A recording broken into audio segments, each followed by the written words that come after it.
very most important tip. I don't know, I pity those that are not able to do this.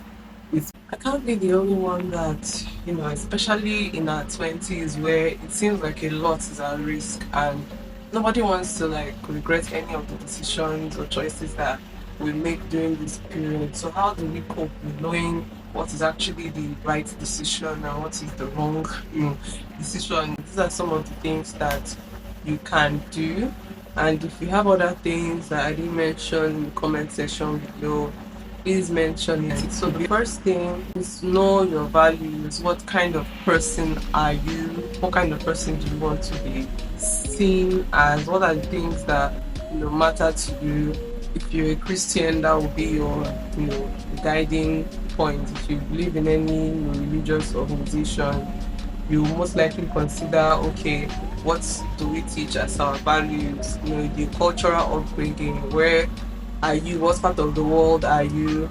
Somehow those things like tend to affect decisions depending on the kind of decisions you're trying to make. Yes, I know that you don't care what other people think, especially when it's going to be beneficial to you. But there are some things that you have to put into consideration. If your decision is going to be harmful to your family, people that you care about, or harmful to the society, please, it is not a good decision. It is not. Most likely, if it's harmful to them, it's going to be harmful to you. But if your decision is best for you and probably your family have not yet come to terms with it at the moment you're about to make the decision, but it's also very possible, you could still go ahead and make the decision as long as you know that it's not harmful. Meanwhile, if you share similar values with me, you want to grow as a person, you want to grow your natural hair, you can subscribe, hit the bell. Also like if you enjoyed this video, it helps us grow as a community. This is new for many of my subscribers already, but we're trying to do something else. There's only so much you can talk about hair. You guys, you already know. So let us start the growing together segment of this channel. Then the next point is what is actually the right thing though? Like being honest with ourselves. Ourselves. This Gen Z time, we don't like hearing the word this is right and this is wrong. We like feeling all grown up and everything and all in control of everything. But one thing that we are messing up this time around is this putting a line, this in between line, that there's no really right and wrong, that there's in between. Stop it. If you want to make like better decisions, you have to know that there is such a thing as right and wrong. Like using social media as an example, I'm not perfect or anything, but there are some things that you want to post, and then if you think about it, if you really think about it, 1 year, 2 years, imagine yourself maybe where you want to be as a big person and everything. They say the internet never forgives or forgets. But when you're about to upload something, or when you're about to make a decision, like now, like this is making a decision about what's taught on the internet, you consider how many years from now, or if your children see this, or if there's somebody like this Ali Abdul, I think that's his name.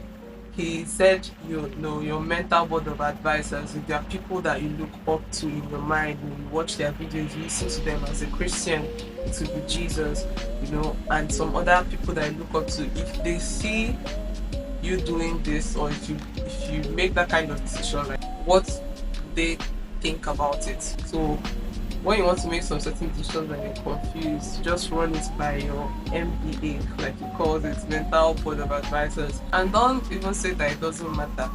It matters. Like it matters if it costs you like a very serious project or money. It matters if it costs you your reputation, where people cannot rely on you because of some certain decisions and choices that you've made in your life. Then closely related to it is the third point, the pros and cons list. This is something that I'm actually not used to doing, because I've actually seen it online, so in the movies and everything. But apparently that's a very good way of like weighing choices that you want to make. Like it's not like you do it standalone, you do it with a combination of these other things. But you write it down. Writing things down tends to make a whole lot of difference. You try to write it down, you would know how much of a solid plan, or how much what you're thinking makes sense. If I do this, what is the advantage? What's the disadvantage? Also checking it over time.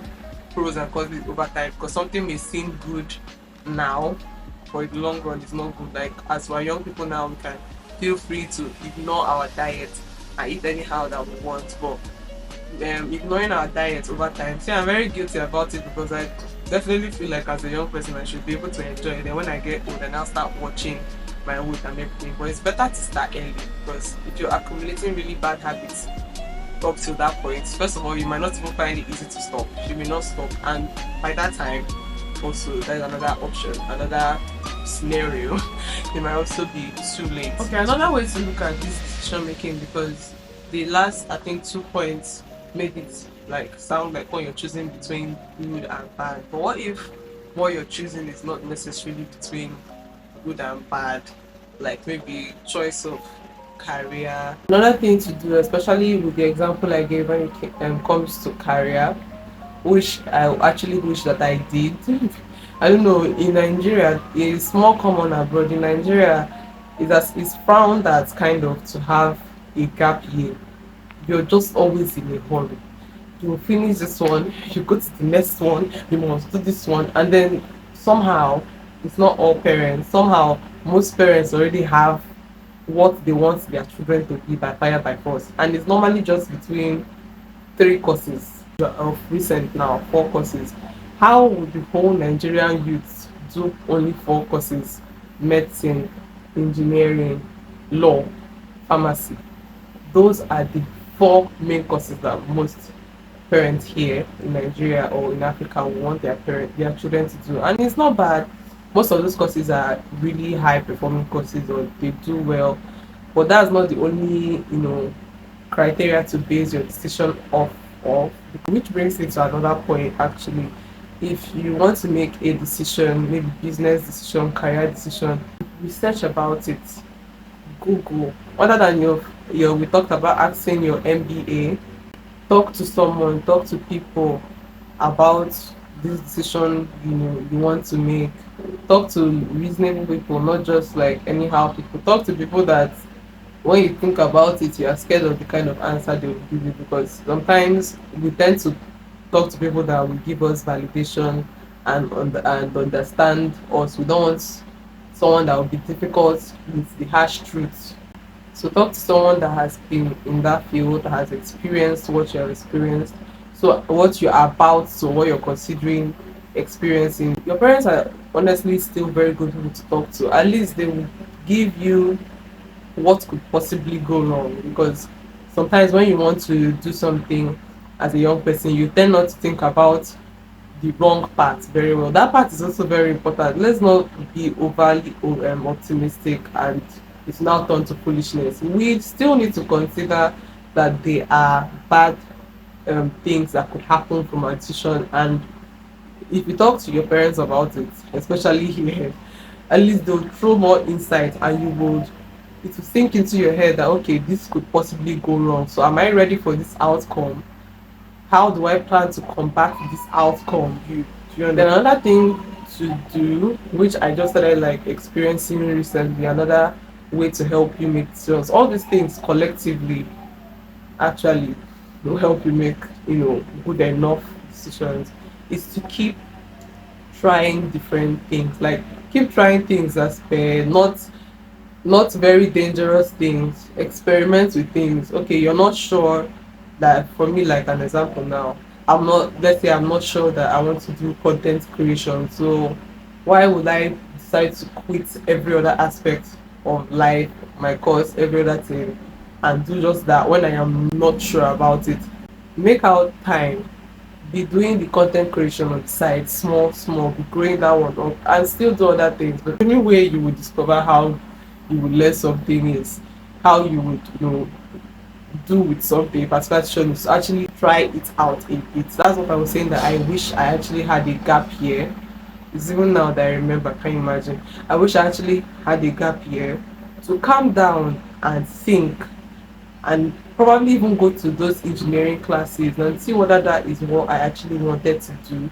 And when you're checking this is quite a deep topic, so forgive me if I'm just saying it as I remember it, right? So while you're checking those things, you should not make those decisions based on that it is hard. because nothing is easy in life. Anyone you want to do, you have to put in the work. Smart work, hard work, work will enter it very well for it to yield fruit. So look at it very well and know whether for you find that hard work worth it, because we're still on the discovery process, right? So the only way that you can know if you'd be able to do something is to try it out, to experiment with it. I know it's scary because in this our society here, you're not encouraged to try. The pressure is much. As soon as you're finishing university, everything keeps getting thrown at you. There's no chance to like pause. But I think at this point in your young age, you should just try and calm down so that we'll be able to like make coordinated decisions, because all this rushing and pressure from external sources is part of the main confusion when it comes to making decisions, if I'm being very honest. So I've, you know, over talked on this point. But another thing that we'll need to know is that, are we stuck on one decision? Okay, you made a choice, you started doing it, and really truly you are not meeting up with this thing. You know that you're not interested, it is draining you mentally, physically, everywhere. It is draining you. The day, if it's Nigeria, they said the day tie your umbilical cord there, we should move. It's actually very scary. I'm not even going to say it like as if it's the easiest thing. Now that you are young, now that most people are still with your parents or just coming out, it's easier to make decisions than when you have other younglings depending on you. Your decision would also affect them. But now that your decision mostly mainly affects you, me, right? Move. Unless it's something that you cannot change. But if it's something that you can change, change it. That's just how life is. Sometimes there's good, sometimes there's bad. Bad things will always happen despite our good intentions and how hard we try. So let us console each other here in the comment section. There are things that we've done, things that we might still do that we will regret. Let us try to move on from it. And the very most important tip, I don't know, I pity those that are not able to do this, is prayer, because God is the only one that knows. The Bible said He knows the number of hair strands on your head. So He's the only one that knows the ultimate best decision for you. When you say someone is favored, and people call it luck, call it favor, God's blessings. If you see someone that is working with that blessing, you just want to be there. They hardly ever make mistakes. Not that they will also not make mistakes, but hardly.